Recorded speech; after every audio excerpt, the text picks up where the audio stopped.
Hi friends, welcome to SLV Telugu tech from job updates YouTube channel.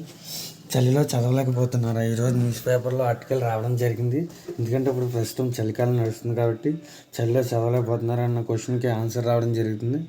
ఇక అది ఏమొచ్చిందో article చదివినిపిస్తాను, మీకు clarity వస్తుంది. ఈ కాలంలో రాత్రిలో త్వరగా నిద్రపోవాలనిపిస్తుంది, ఉదయాన్నే లేవాలనిపించదు. దాంతో చదవాల్సినవన్నీ వాయిదా పడుతూ సమయం ఎంతో వృధా అవుతుంది. అలా కాకూడదంటే దానికి సంబంధించి ఆన్సర్ మనకి ఈనాడు ఈ ప్రతిభలో ఈరోజు టుడే ఆర్టికల్ రావడం జరిగింది. దాన్ని మీకు ఎక్స్ప్లెయిన్ చేయడం జరుగుతుంది.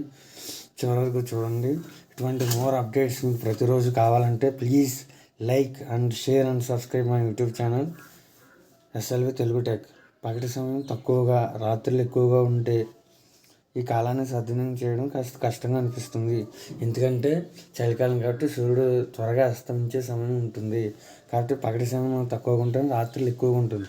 రాత్రులు ఎక్కువగా ఉంటే మనం చదివే సమయం కూడా ఆటోమేటిక్గా తగ్గడం జరుగుతుంది. అదే ఫస్ట్ లైన్ ఎక్స్ప్లెయిన్ చేయడం జరిగింది. అయితే సరైన పఠన పద్ధతులు పాటించడానికి ప్రయత్నించాలి. బయట వాతావరణం ఎలాగో బాగా చలిగా ఉంటుంది కాబట్టి చదివే ప్రదేశం కాస్త వెచ్చగా, వెలుతురులో ఉండేలా చూసుకోవాలి. ఎందుకంటే ఓకే, మీకు మ్యాటర్ అర్థమైంది కదా. కాబట్టి మీరు ఇంట్లో లైట్లు వేసుకుని చదువుకోవాల్సిందిగా ఇందులో చెప్పడం జరుగుతుంది. చుట్టూ ప్రకాశవంతమైన వాతావరణం ఉండటం వల్ల చురుగ్గా ఉండి చక్కగా చదువుకోగలరు. ఓకేనా. వెలుగు ఎక్కువగా ఉండడం వల్ల మీరు చదవడానికి కొంచెం ట్రై చేయొచ్చు. కుర్చీలో విశ్రాంతిగా కూర్చుంటే నిద్ర ముంచుకోవచ్చు. నిద్రని కూర్చొని చదవడానికి ప్రయత్నించాలి. ఇలా చేయడం వల్ల ఏకాగ్రత నిలుస్తుంది. ఓకేనా. మీరు కుర్చీలో స్టైల్గా పడుకునేలా కూర్చోవడం కన్నా సరిగ్గా నిటారుగా కూర్చోవడం వల్ల బాగా చదువుకోగలని చెప్తున్నారు. ఏ పని చేయాలన్నా ప్రణాళిక ఎంతో ముఖ్యం. ఇది లేకపోతే ఏది సక్రమంగా పూర్తి కాదు.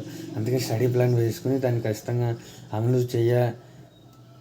చేయాలని నియమం పెట్టుకోవాలి. ప్రతి సబ్జెక్టుకి నిన్న సమయాన్ని కేటాయించాలి.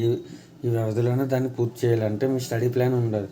రోజుకి ఎన్ని అవర్స్ చదవాలి, ఏ టైంకి ఏ సబ్జెక్ట్ చదవాలి, మార్నింగ్ ఏ సబ్జెక్ట్ చదవాలి, ఈవినింగ్ ఏ సబ్జెక్ట్ చదవాలి, నైట్ ఏ సబ్జెక్ట్ చదవాలనే టైం టేబుల్ మీ దగ్గర ఉంటే ఆ చలి కాదు కదా, ఎవరు ఆపలేరని లైన్ యొక్క ఉద్దేశం. నిరవధికంగా చదవకుండా మధ్యలో చిన్న విరామం తీసుకోవాలి. ఈ పద్ధతి వల్ల ఏకాగ్రత పెరుగుతుంది కొన్ని అధ్యాయులు చెప్తున్నాయి.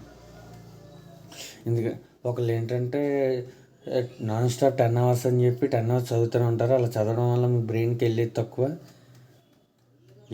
మీ బ్రెయిన్కి తక్కువ వెళ్తుంది, మీరు ఏం చదవరు. కాబట్టి మీరు మధ్య మధ్యలో 1 అవర్ చదివితే మినిమం 10 మినిట్స్ బ్రేక్ తీసుకోవడం వల్ల మీకు ఏకాగ్రత పెరుగుతుందని, సబ్జెక్ట్ బాగా గుర్తుంటుందని చెప్తుంది. సూర్యరశ్మి ఉండడం వల్ల పగటిపూట ఉత్సాహంగా పనులు చేసుకోగలుగుతారు.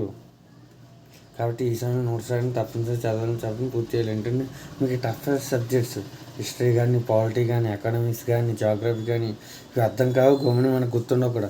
ఈ సబ్జెక్ట్ని మీరు వెళ్తున్న టైంలో పగటిపూట క్లియర్ చేసుకుంటే మనం సాయంత్రం రాత్రి రీజనింగ్ కానీ, అర్థమెటిక్ కానీ, ఈజీ సబ్జెక్టులను పూర్తి చేసుకోవచ్చు. ఈ కాలంలో వాతావరణం చల్లగా ఉంటుందో కాస్త మందకొండగా ఉంటుంది. తోడు కడుపు నిండా తిని చదివితే నిద్ర ముంచుకు వస్తుంది. అలాగా మసాలా వంటలు కాస్త దూరంగా ఉండి పండ్లు, డ్రై ఫ్రూట్స్ ఎక్కువగా తీసుకోవాలి. కానీ మీకు అర్థమైంది అనుకుంటున్నాను. ఎక్కువగా ఒంటరిగా చదవడానికి ఇష్టపడతారు, మరి కొందరు ఇతరులతో కలిసి చదవాలనుకుంటారు. ఎవరికి ఇష్టమైన పద్ధతిని వాళ్ళు ఉంచుకోవచ్చు.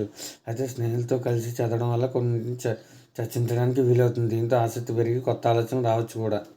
కొత్త విషయాలు నేర్చుకోవాలని ఆసక్తి ఉండాలన్నా, చదివినది గుర్తుండాలన్నా తగినంత నిద్ర అవసరం. అలాగే ఒకే సమయానికి నిద్రపోవడం, లేవడం అలవాటు చేసుకోవాలి.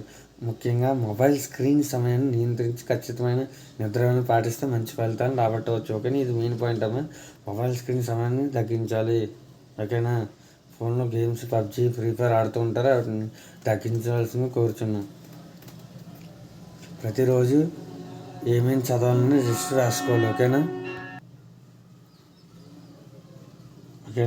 ప్రతిరోజు ఏమేమి చదవాలి లిస్ట్ రాసుకోవాలి. చదివిన వాటిని కొట్టివేయాలి.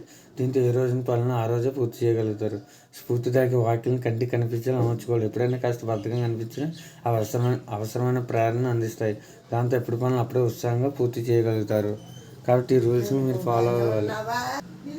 కాబట్టి please like, share and subscribe my YouTube channel SLV Telugu tech. Bye friends.